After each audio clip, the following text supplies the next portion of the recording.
D'abord, merci beaucoup à Vincent, Emmanuel, pour cette fidélité aussi avec Offre Média. Ça fait plusieurs années qu'on s'accompagne mutuellement dans nos croissances, donc merci beaucoup. Et sans plus attendre, parce qu'on a déjà pris du retard sur le planning, on va enchaîner avec les quelques slides de Price, enfin PwC, pardon, Arthur Millet, donc patron du SRI. Donc c'est vous qui commandez cette étude tous les 6 mois. Comment on fait la transition justement avec ce débat sur la data? Je pense que le meilleur moyen, c'est de parler du programmatique, puisque le programmatique n'existerait pas s'il n'y avait pas l'essence qui permette de faire marcher tout ça, qui est la data. Donc je pense que c'est une très bonne transition. Maintenant, je voudrais juste revenir donc, sur cette présentation de l'Observatoire de l'IPUB. Vous en avez vu que quelques slides. C'est beaucoup plus riche et je vous invite tous à nous rejoindre le 29 janvier pour la présentation. Il ne fallait pas dire la date. Ah bon, alors je l'ai dit. Bon, fin janvier. Non, il ne fallait pas dire le lieu. Fin janvier. Renseignez-vous sur le site du SRI pour la présentation des résultats annuels sur l'année 2014. Je pense que vous l'avez vu, on a beaucoup parlé de la transformation de nos métiers à travers les devices, les formats et les modes de vente. Je pense que vous aurez beaucoup plus d'informations et il y aura des choses quand même très intéressantes. On n'étudie pas la data aujourd'hui. Pour une raison, à mon avis, assez simple, c'est que c'est assez difficile de quantifier la valeur de la data. Comme j'ai dit, la data est au sein même du programmatique et même de la vente d'espace aujourd'hui. C'est un élément très important parce que c'est l'élément qui permet d'être au bon endroit, au bon moment. C'est ça, en fait, la data, enfin, le programmatique et la data, c'est ça. Pour prendre une métaphore, si vous prenez votre voiture et que vous venez au Hub Forum, vous avez rendez-vous à 8h30 avec Thierry, et que vous planifiez mal votre parcours, vous n'arrivez pas à 8h30. Et c'est exactement à quoi sert la data, c'est à bien planifier votre campagne pour arriver au bon endroit, à la bonne heure, avec la bonne personne. Donc on va forcément parler de programmatique et de data. La data toute seule n'existe pas. On va voir ça. D'abord, j'aimerais commencer par ouvrir le capot du moteur, c'est-à-dire aller chez AppNexus, en fait, pour voir comment ça marche. Et en fait, vous avez un point commun, c'est que vous êtes présent chez toutes les personnes de ce panel, parce que vous êtes chez Air France dans leur système de RTB. Vous êtes à la Place Média, qui est opérée par à la fois Amaury Média, Figaro Média et d'autres partenaires. Et en plus, vous avez une actu assez chaude. En fait, moi, j'ai remarqué qu'il y avait 2 choses structurantes dans votre actu récente.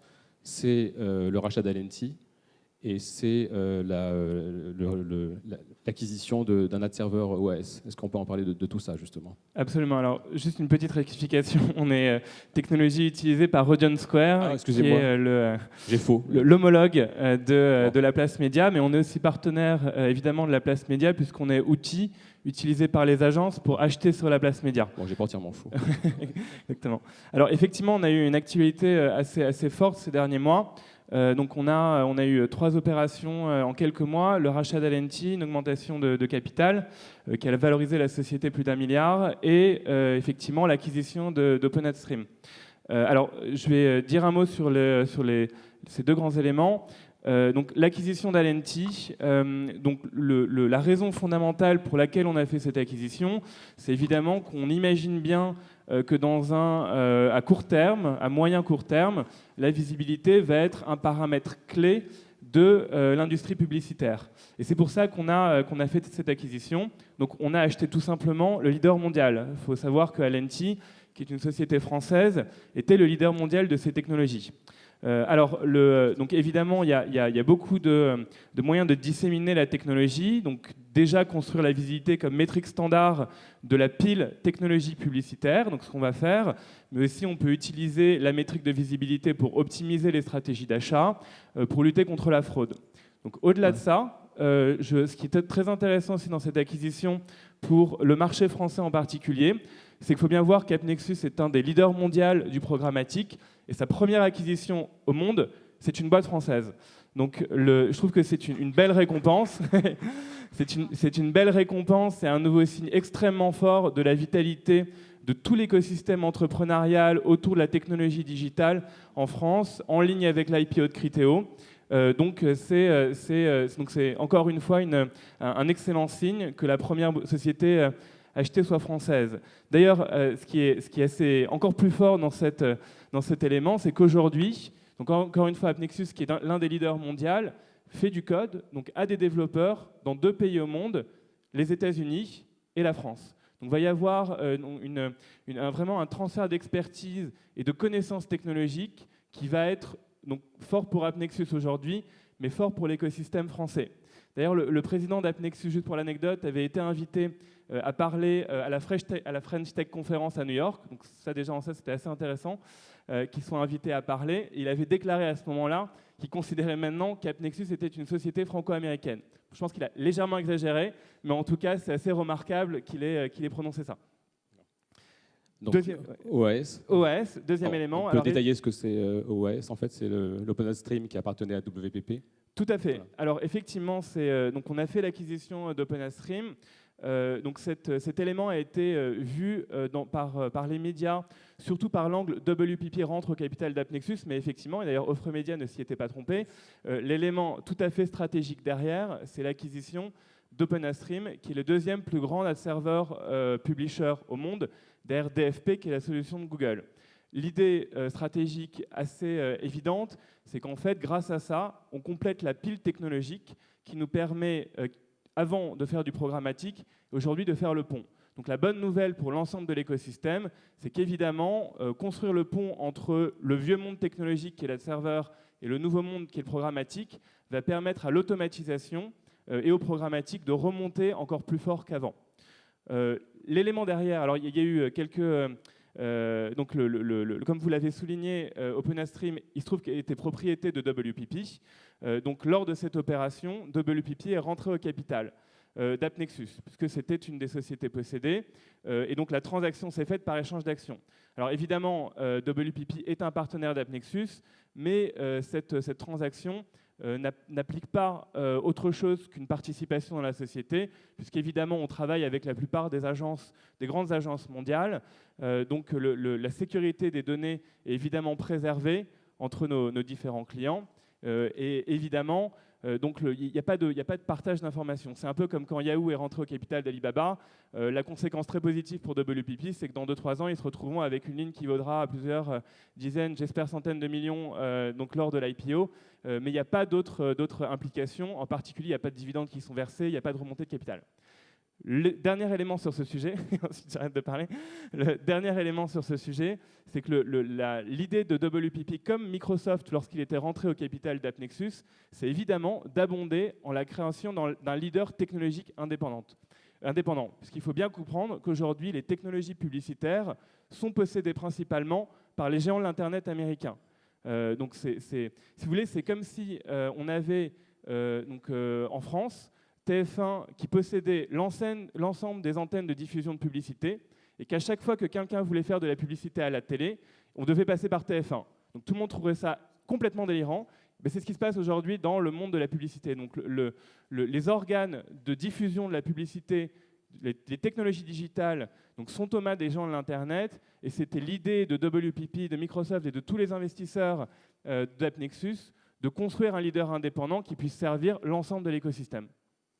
Alors justement, j'avais d'autres questions, mais on mettra pour plus tard. Simplement, quel est votre lien avec la data? Est-ce que AppNexus opère dans la data et comment?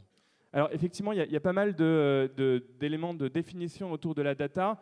En fait, nous, on voit le concept de data est très lié au concept d'audience quand on en parle dans l'industrie. En fait, nous, on le voit surtout pour les masses de données considérables qu'on est capable de traiter. Donc comme disait Arthur un peu plus tôt, c'est en fait la technologie permet aujourd'hui d'être le support de la donnée. Donc on peut enregistrer ces données et on peut en traiter en volumes qui sont considérables. Ça, c'était tout à fait impossible il y a 5 ans. Donc les technologies de big data qui sont apparues sur le marché permettent de le faire. Et nous, en fait, on voit la donnée par l'ensemble des éléments qu'on peut optimiser dans la monétisation des inventaires ou les campagnes. Par exemple, pour chaque transaction aujourd'hui, il y a 100 paramètres qui sont affectés à chaque transaction. Imaginez l'ensemble de dimensions sur lesquelles on peut optimiser une campagne. C'est ça, pour nous, la force de la donnée, c'est la multiplication, le traitement en variété, le traitement en volume et le traitement en vitesse. Mais pour AppNexus, proprement, il n'y a pas d'entité data chez AppNexus. Il n'y a pas d'entité data chez AppNexus, absolument. D'accord. On va enchaîner sur la data avec Aurore, présidente de Figaro Média. Récupère un micro là. Donc Aurore, il y a eu pas mal d'investissements annoncés à la fois par Marc Feuillet, directeur général du groupe Figaro, et par vous, dans Figaro Média, sur la data. Alors qu'est-ce qu'ont donné ces investissements et comment ça se concrétise sur le terrain? Alors moi, je voudrais rebondir sur ce qu'ont dit Vincent et Emmanuel, qui sont toujours très inspirants pour les médias. Ils ont parlé de consommateurs connectés, ils ont parlé de bonnes données, ils ont parlé d'omnicanal, ils ont parlé d'entreprise 2.0, et puis j'adore l'image de la grenouille à titre personnel. Donc je pense que le Figaro est sorti du bocal, définitivement, il n'est pas en train de bouillir. Et la data, en fait, c'est pour nous un outil. Alors moi, je vais moins vous parler de technologie, peut-être plus davantage vous parler de ce que nous, on en fait et comment on se l'approprie. Ce qui est très important pour nous, c'est d'où vient la data, parce que la data, elle est disponible maintenant partout et auprès de tout le monde. La nôtre, elle vient de la marque, du contenu, de ce contenu qui est multicanal, omnicanal. Donc on a de la data qui provient de la presse, du web, du mobile, de la tablette. Et cette data, au fond, elle provient de l'audience et de cette navigation. Et c'est ça qui fait sa richesse. C'est parce qu'elle provient de l'audience, elle est très qualitative et elle est très engageante. Nous, on s'en sert à 2 titres. On fait ce que l'on appelle du média planning intelligent grâce à la data. C'est-à-dire qu'on évite d'exposer tout notre public à un message qui n'intéresse au fond qu'une partie de ce public-là. Et je crois qu'il ne faut pas confondre dans les formats, notamment les formats qui sont très émergents, mais au fond, ils peuvent être très intrusifs, mais ils ne sont pas intrusifs pour la population qui, elle, est captive. Donc ça nous permet de faire ce fameux média planning intelligent. Et puis, le deuxième très grand virage que l'on a pris aussi grâce à la data, c'est la création de contenu intelligent. Nous, dans le groupe Figaro, on a un grand savoir-faire dans la création de contenu. Je l'ai souvent évoqué, mais depuis le mois de janvier, maintenant, nous avons créé 40 plateformes de marque. Ce que l'on appelle plateforme de marque, c'est une problématique annonceur. Et à partir de là, la création d'un contenu qui donne de l'envergure, de l'explication à cette plateforme et qui est exposée sur tous les canaux de distribution que nous avons. Et la data, elle intervient pour réconcilier l'ensemble. Donc si je prends un exemple, je vais prendre l'exemple que je présentais hier, c'était une banque. Donc une banque, habituellement, on avait l'habitude de lui parler de nos 30 millions de contacts, puisqu'en dédupliqué, c'est ce que nous avons comme audience, c'est 60% de la population française. Mais on peut leur parler aussi des 6 millions de CSP+, on en touche 60%. On peut leur parler maintenant de 4 millions de propriétaires de leur résidence principale. Là déjà, ça n'a pas le même intérêt. On peut leur parler de 2,7 millions de possesseurs d'assurance vie. On en touche 70%. Mais aussi, on peut leur parler de 700 000 investisseurs financiers. Alors, d'où ça vient tout ça ? En fait, ça vient de la capacité que l'on a à réconcilier les parcours partout, en print, en web et surtout le web. Et ça vient de toute la donnée que l'on agrège, par exemple de Figaro Classify sur les gens qui sont en recherche de biens immobiliers. Ça vient de nos sites e-commerce, c'est plus sûr, qui lui fait du comparateur de taux. Ça vient des centres d'intérêt, du golf, de la bourse, de l'économie. Et ça vient bien évidemment de notre base abonnée et de tout ce que l'on sait au travers du portage. Et à partir de là, le travail de régie commence. Et c'est ça notre travail au fond, c'est créer ce contenu à partir de cette data et donc un contenu intelligent adressé, comme tu le disais très justement, à la bonne personne et au bon moment, c'est-à-dire sur tout son parcours de consommation de la marque Figaro. Qu'est-ce que ça implique au niveau investissement? Il y a des outils à acheter, j'imagine, il y a quand même pas mal de choses. Ça implique beaucoup de choses. Ça implique des outils. Donc, on a investi plus de 4 millions d'euros dans la data. Alors, c'est un gros investissement. On a la chance d'avoir un actionnaire qui a une vision long terme. Parce que, bien évidemment, il est très compliqué d'avoir en face de ces 4 millions des revenus, puisque la data, elle est centrale, elle est partout. Ça implique une révolution aussi dans les compétences du groupe Figaro. Donc, on a 6 personnes qui travaillent à temps complet avec des data scientists, enfin, des gens qui sont un peu incroyables pour nous, des gens qui viennent de la microbiologie, par exemple, donc des gens qui savent faire des algorithmes, des gens qui savent nous parler et qui reparlent à ces gens-là. Et puis après, il y a un gros travail de transformation alors, au sein de la régie et d'intégration de ces technologies. C'est pour ça qu'on a connu au cours de cette année une grande mutation des compétences de notre département digital, avec l'arrivée d'Alexis Marcombe qui nous a rejoints, parce que maintenant on vend tout ça en temps réel et donc en programmatique, mais aussi au sein de l'équipe d'Alexis, sur la partie commerciale, des gens très natifs pure players, Donc ça, c'est la première phase. Et la deuxième phase, c'est la transformation des équipes marques qui se doivent aussi d'être digitales. Il n'y aura pas, comme pareil, le disait tout à l'heure Emmanuel, il n'y aura plus un interlocuteur digital dans une boîte. Tout le monde doit être un interlocuteur brand. En fait, c'est ça notre nouveau enjeu. Donc c'est un travail de chaque jour, mais passionnant. Et comment, quand on est fort sur le print, et c'est le print quand même encore qui apporte la plupart du chiffre d'affaires, comment la data interagit avec le print et comment ça valorise le print en général? Alors en fait, la data, au fond, bon, donc nous c'est un outil de mesure, hein, on mesure grâce à la data, mais la production de contenu, la qualité de ce contenu, l'influence de ce contenu repose sur les 500 journalistes qui sont très dédiés à la production de ce contenu en multicanal et en print. Nous déjà, toutes nos rédactions sont bimédias depuis très longtemps. Et la data, ça nous permet de réconcilier tous les points de contact et de faire des plateformes print, web et mobile. Donc je vous engage, on a fait une petite vidéo, allez voir sur Twitter, qui montre quelques exemples comme ça, mais on travaille à la fois pour des gens comme HSBC, Elisab, Peugeot, HP. Enfin, on est à la fois dans du très très large et du très très fin, parce que grâce à la data, on s'adresse à des publics ciblés, en print, en web et en mobile. Arthur, par rapport aux régies membres du SRI, est-ce qu'on a la même tendance qu'au Figaro Média? Est-ce que c'est équivalent? C'est quoi la mesure générale? Pardon. La tendance, elle est évidemment là. Tout le monde est en train de réfléchir à comment, Aurore l'a très bien expliqué, comment d'abord s'organiser, parce que je pense qu'il y a une question d'organisation et de compétences et qui est évidente, de choisir les bons outils, de monter les bons produits, marketing et pour produits d'offres. Après, au sein du SRI, on a des gens qui sont beaucoup plus en avance, qui sont même très en avance, et notamment tous les sites e-commerçants qui font partie du SRI, qui eux évidemment travaillent déjà sur la data, puisqu'il y a bien vraiment deux types de data, et on le voit, tous les acteurs qui sont qui ont de la data que j'appelle moi de transaction, qui est lié donc à un acte d'achat, plutôt du logique CRM, qui est plutôt du côté annonceur ou du côté e-commerçant. Là, il y a une data avec une très forte valeur que l'annonceur peut activer ou que le e-commerçant peut activer très rapidement, puisqu'on a des intentionnistes. Et puis, il y a une deuxième data qui est plus compliquée à travailler. Le Figaro fait un formidable travail là-dessus, mais qui est ce que moi je qualifie la data d'observation, c'est-à-dire l'analytics, en effet, observer ce qui se passe sur nos sites. Le Figaro a la chance d'être à la fois un média et un e-commerçant, donc c'est les deux mondes. Pour ceux qui ne sont que médias, c'est vrai que c'est peut-être plus compliqué, parce que là, il faut essayer de travailler, observer ce qui se passe sur son site, mieux comprendre son audience, ce que fait son audience, pour en effet pouvoir offrir à l'annonceur la capacité à mieux cibler. Et je pense qu'en effet, la notion d'emplacement, de format est très importante. Et peut-être pour les médias qui sont pas dans une logique e-commerçant, un des vrais enjeux de demain, grâce à ces modes de vente et grâce à la data, c'est peut-être de sortir un petit peu de cette logique de la vente à la page vue, qui a malheureusement détruit énormément de valeur.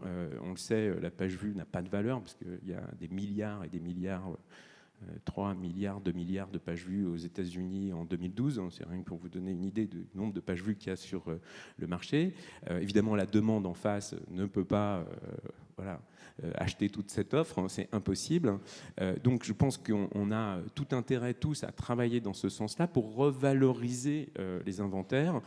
La data elle permet à la fois du côté, comme je disais, annonceur, parce que meilleur ciblage en utilisant les outils du programmatique, et donc de pouvoir acheter au contact et d'être sûr d'acheter le bon contact, et aussi du côté des médias, parce qu'en comprenant mieux ce qui se passe sur nos sites, en amenant de la publicité qui sera mieux intégrée, avec des formats peut-être un peu plus gros, certes, mais plus intéressants, formats dans lesquels, j'espère, les annonceurs vont aussi utiliser leur propre data pour le message, parce que je pense qu'il y a un vrai problème aussi, on parle de data, mais si le message et la création n'est pas adapté aux gens qu'on cible, on a beau être au bon endroit au bon moment, le message il passera peut-être pas. Donc voilà, tout ça c'est en chantier. C'est vrai que encore une fois, on est en train de changer, sentiment, et peut-être qu'on va le voir dans les 2 ans qui viennent, mais qu'on est en train de changer un petit peu de paradigme. On va vendre moins de pages vues, il y aura peut-être moins d'inventaire disponible. Les outils, et notamment le mode de vente aux enchères, permet de créer de la valeur. La data permet de créer de la valeur. Maintenant, la vraie question, c'est est-ce que les annonceurs sont prêts à payer ce prix pour avoir un peu plus de valeur? On va y venir. Merci pour la transition, parce que je vais passer justement après l'offre à la demande, donc avec Sébastien d'Air France. Alors j'ai appris en préparant le panel que Air France opérait son propre trading desk en RTB. Est-ce que vous pouvez en parler un petit peu, comment vous fonctionnez, comment ça se passe? Oui, alors il y a, je pense, 1 an et demi, on a pris la décision d'internaliser notre achat programmatique. On a fait il y a deux étapes. Il y a une première étape de centralisation, puisque aujourd'hui on opère dans plus de 70 pays l'achat display programmatique. Les deux sont liés puisque la partie RTB et simplification du workflow permet justement cette centralisation. Aujourd'hui, ce n'est pas possible de centraliser et de gérer 70 pays. Pour vous donner un exemple, aujourd'hui, on a plus de 1000 campagnes en cours actuellement. Donc vraiment, le RTB permet cette simplification et cette centralisation. J'ai juste une question. 1000 campagnes, pour quel inventaire? C'est-à-dire Vous avez 1000 campagnes en cours, hein, mais pour chaque campagne, vous évaluez à peu près quel volume d'achat en inventaire? Est-ce que vous achetez au contact ou est-ce que vous achetez au volume? C'est ça ma question en fait. Parce que 1000 campagnes, excusez-moi, mais on va faire des jeux de mots, donc je ne vais pas le faire, mais c'est ça qui est important en fait, c'est pour rebouquer un peu sur ce qu'on a dit. Est-ce que vous êtes dans une logique où vous faites 1000 campagnes pour acheter un maximum de volume pour essayer de comprendre ce qui se passe, ou est-ce que vous faites 1000 campagnes extrêmement ciblées et en pariant donc sur des fleurs élevées pour être sûr de gagner cette impression et ce contact? Alors c'est la deuxième solution, c'est on a segmenté notre audience et notre achat à un niveau de finesse qui va dépendre de la maturité des pays. On a des stratégies très détaillées en France où on voit l'avènement du programmatique et de toute la data. Il y a des pays plus lointains dans lesquels on est présent, pour lesquels on a des stratégies beaucoup plus simplistes. Donc c'est vraiment la richesse de la segmentation qui font ces 1000 campagnes. Du coup, excuse-moi, tiens, j'ai une autre Je question. dans la salle. Mais alors, quels sont les pays les plus avancés? La France. Alors, pour 2 raisons. Un, c'est notre home market. Donc, c'est là où on a l'investissement le plus important. Donc, qui dit investissement important dit possibilité de tester plus de choses. Et 2, comme je disais, en fait, la France, on voit, est un acteur important de la data avec l'avènement de plein de sociétés, de plein de choses qui sont mises en place qui permettent justement de tester toutes ces nouvelles fonctionnalités. Alors, Sébastien reprend le fil. Donc, il y a 1 an et demi, donc ouverture du bureau. Donc, en France, on centralise pour le monde, donc 1000 campagnes. Et donc, concrètement, comment ça se passe? Vous êtes affilié à quel service? À la publicité, marketing ou autre? Alors, dans notre organisation, j'appartiens au service digital qui a été créé lui-même il y a 2-3 ans. Avant, les achats médias étaient dispersés dans tous les différents services de l'entreprise. Donc, il y a eu une centralisation déjà de l'expertise en créant une direction du digital, ce qui a permis de créer des pôles d'experts. Ces pôles d'experts ont appris petit à petit le monde du display, qui n'était pas quelque chose qu'on connaissait, ce qui nous a amené à nous poser la question et à estimer qu'on pouvait faire nous-mêmes l'achat programmatique. Donc vous achetez donc, directement. Et en fait, l'objectif, c'est quoi? C'est uniquement acheter et vous mesurez aux ventes, en fait, hein, c'est ça Alors, on fait aujourd'hui du marketing à la performance, donc on va mesurer les ventes. On a un objectif de chiffre d'affaires à générer qu'on va mesurer grâce à la data. Alors, ça me permet peut-être de faire la transition sur comment nous, on utilise la data. Voilà. Merci. Nous, on l'utilise de 4 manières. Donc, ce qui rejoint un peu ce qu'on a dit précédemment. Le premier et le plus important, je pense, c'est comment la personne a été exposée à notre publicité. Ça permet 2 choses. Un, mesurer la performance, ce qui est déjà très très important. Pour pouvoir mesurer la performance de ces 1000 campagnes, il faut pouvoir collecter des informations et connaître quel est le retour sur investissement. 2, pour l'achat en temps réel, c'est hyper important. Je donne un exemple simple. pouvoir mesurer la fréquence d'exposition, combien de fois j'ai exposé ma bannière publicitaire, ça permet d'adapter le prix de l'enchère à chaque internaute. C'est ce que permet les outils technologiques comme AppNexus. L'internaute n'a pas la même valeur quand je lui expose une bannière pour la première fois ou quand je lui ai déjà exposé 50 fois la bannière. Donc ça, c'est le premier élément qui est le plus important et qu'on a tendance un peu à oublier. Le deuxième élément, c'est qu'on utilise des données tierces. Donc ça va être les données des éditeurs, comme Le Figaro, qui va pouvoir, de par la navigation de ces internautes, segmenter son audience et nous proposer une audience spécifique qu'on va pouvoir cibler. On va évidemment, troisièmement, utiliser notre donnée, qui est très importante, donc notre donnée de navigation sur site pour faire du retargeting, mais aussi notre donnée transactionnelle. Donc ça rejoint ce qui a été dit précédemment.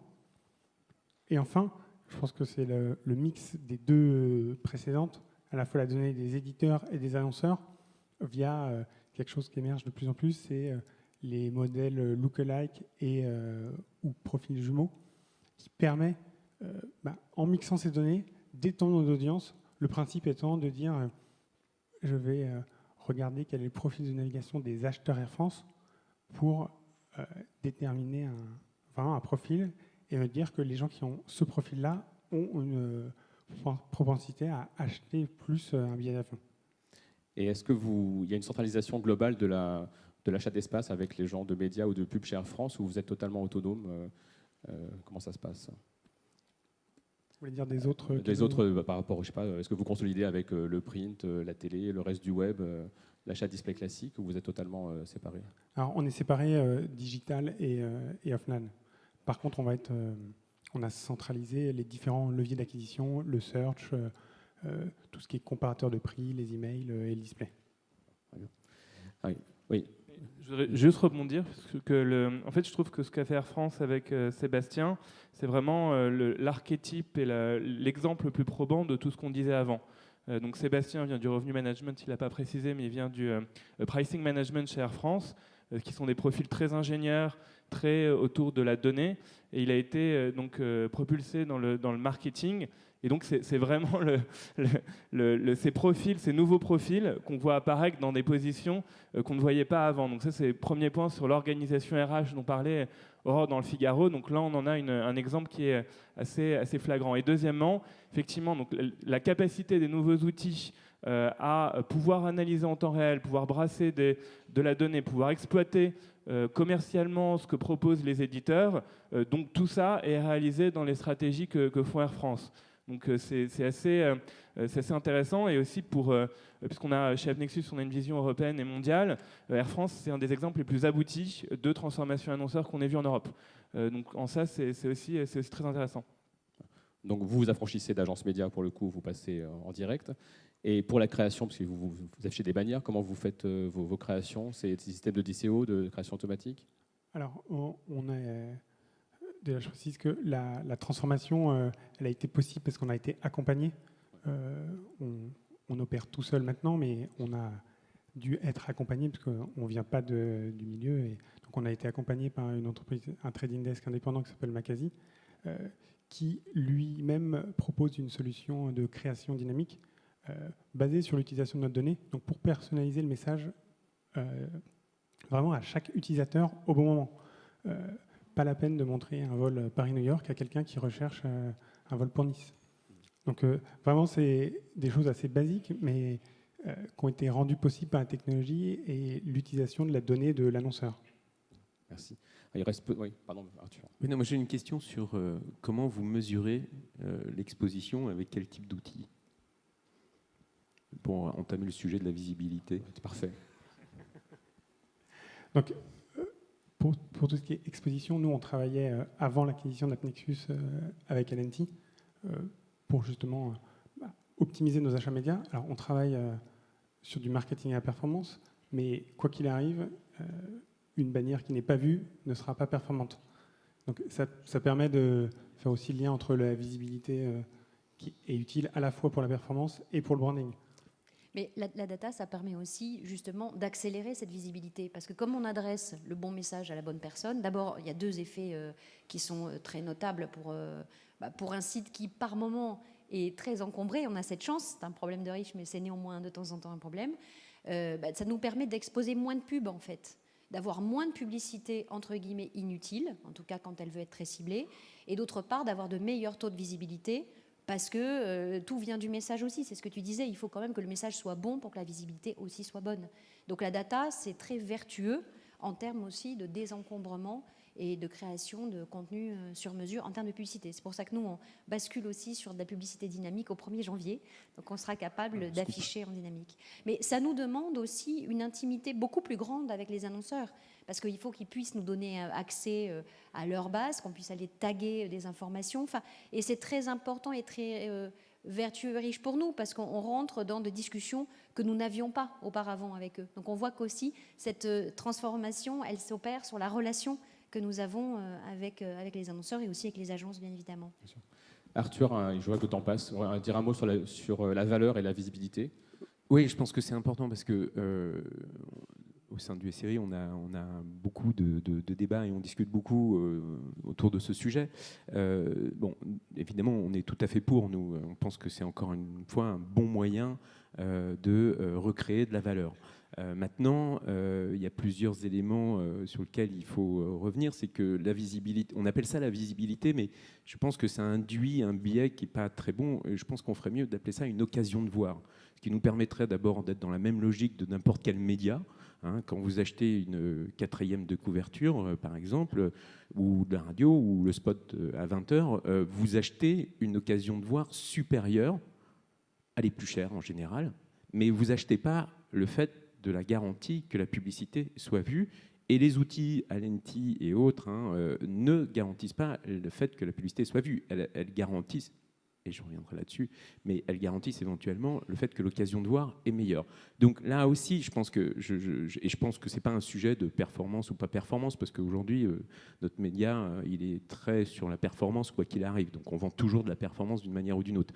Mais encore une fois, il faudra que derrière, les annonceurs comprennent que si ça augmente la performance, il faudra aussi donner de la valeur à l'achat de l'impression. Le deuxième point, c'est que on a quand même un petit souci avec tous les outils dont on parle, c'est que on s'aperçoit qu'en fonction de l'intégration de ces outils, on n'aura pas les mêmes résultats. Et d'ailleurs, d'un outil à un autre, il y en a 4 ou 5 on n'a pas les mêmes résultats. Des différences de 10 à 15%, ce qui est énorme. C'est-à-dire qu'à un moment donné, vous pouvez dire, bah oui, j'ai acheté une belle occasion de voir, et en fait, ce ne sera pas une bonne occasion de voir, et inversement. Donc nous, au sein du SRI, en tout cas, on est extrêmement vigilants là-dessus, et on pense que ces outils doivent à un moment donné, d'une manière ou d'une autre, être certifiés par un tiers, parce que c'est très structurant pour notre marché, c'est très structurant pour l'avenir de nos médias. Donc on va avancer dans ce sens, et je pense qu'avec Alenti, il n'y aura aucun problème pour qu'on avance en ce sens. Absolument. Je voudrais rebondir sur les deux points. Donc effectivement, c'est très important d'avoir un tiers certificateur. La raison fondamentale pour laquelle Appnexus avait acheté Alenti, c'est que Alenti avait participé à une étude organisée par une organisation américaine appelée MRC, de Media Research Council, qui en fait a évalué les capacités technologiques des différents acteurs qui mesurent la visibilité. Il se trouve qu'Alenti était sorti meilleur du lot, mais on a émergence de ces organisations qui tendent à définir effectivement quelle technologie est la plus fiable ou pas. Encore une fois, c'est ce qui a amené à l'acquisition d'Alenti par Appnexus. Deuxième élément, Arthur a complètement raison, l'idée est sur la visibilité, on achète des probabilités de voir ou d'avoir un taux d'exposition supérieur, et donc ça a de la valeur. L'idée, quand on en parlait avec Laurent Nicolas, le fondateur d'Alenti, et qu'il est arrivé effectivement sur le marché avec cette possibilité, parce qu'avant, cette mesure n'existait pas et c'est eux qui l'ont créée, la difficulté pour le marché, même si ça répondait à un besoin fondamental, c'était de bien voir que tout ça participe à l'amélioration de l'écosystème publicitaire. Lorsque les publicités sont mieux vues, donc on a un effet de demande, offre et demande, la demande digitale va rester la même. Donc ce n'est pas parce que des publicités sont moins vues que des lignes de revenus vont disparaître chez les éditeurs. Au contraire, ces lignes de revenus vont basculer sur des publicités qui sont mieux vues. Donc tout ça va avoir un effet de vase communicant qui vont faire que les publicités en tout cas, j'adore ton optimisme. Hein. Franchement, j'achète tout de suite. Voilà, la réalité, oui, on va s'orienter vers ça, mais il y a un passage très important entre ce qu'on a dit tout à l'heure, l'écosystème qui est fabriqué sur le volume, hein, qui vit sur le volume, à un écosystème qui doit maintenant vivre sur la valeur. Et cette transition, je ne suis pas aussi optimiste que toi, je ne suis pas convaincu qu'elle se fasse du jour au lendemain, comme tu as l'air de le sous-entendre. Ça va prendre du temps, ça va être long, et peut-être que... Un élément de réponse, je confirme que quand j'achète une publicité qui a une probabilité plus importante d'être vue, je la paye plus cher. Merci. Je vous rassure. Mais je la paye plus cher pour une simple raison, c'est qu'elle vaut plus cher et elle me rapporte plus. Nous, on est vraiment basé sur la performance et est-ce que ça va me rapporter une vente. Ce qui est sûr, c'est qu'une publicité qui n'est pas vue n'aura aucun impact. Donc, on est prêt à payer plus cher, quitte à acheter moins, mais à acheter plus efficace. C'est une note positive pour terminer. Je vais terminer sur une note peut-être un peu négative parce que là, on a l'air de tracer un monde absolument merveilleux et tout le monde... Bon, il y a quand même un risque et qui vaut aussi bien pour les annonceurs et pour les médias et encore une fois au sein du série, on est très attentif à ça. C'est qu'il va falloir, puisqu'on utilise de la data, inspirer confiance aux internautes. On utilise de la data, c'est un vrai sujet. Et c'est un sujet avec qui on doit discuter, en tout cas nous, aux séries, on discute avec les différentes institutions, à la fois économiques et autres, pour que l'internaute se sente en totale confiance lorsqu'on utilise sa data et qu'il comprenne bien que c'est pour son intérêt, pour l'intérêt du média, et pas parce qu'on vient lui voler une valeur qu'il a d'ailleurs évaluée récemment à 70 €. 170. Ouais, 170. Ouais. Quand même. Merci beaucoup. On aura une suite l'année prochaine, j'espère, parce que c'est très intéressant. Merci à vous. Merci beaucoup Thierry Amar pour l'animation de ce panel. Merci à nos intervenants.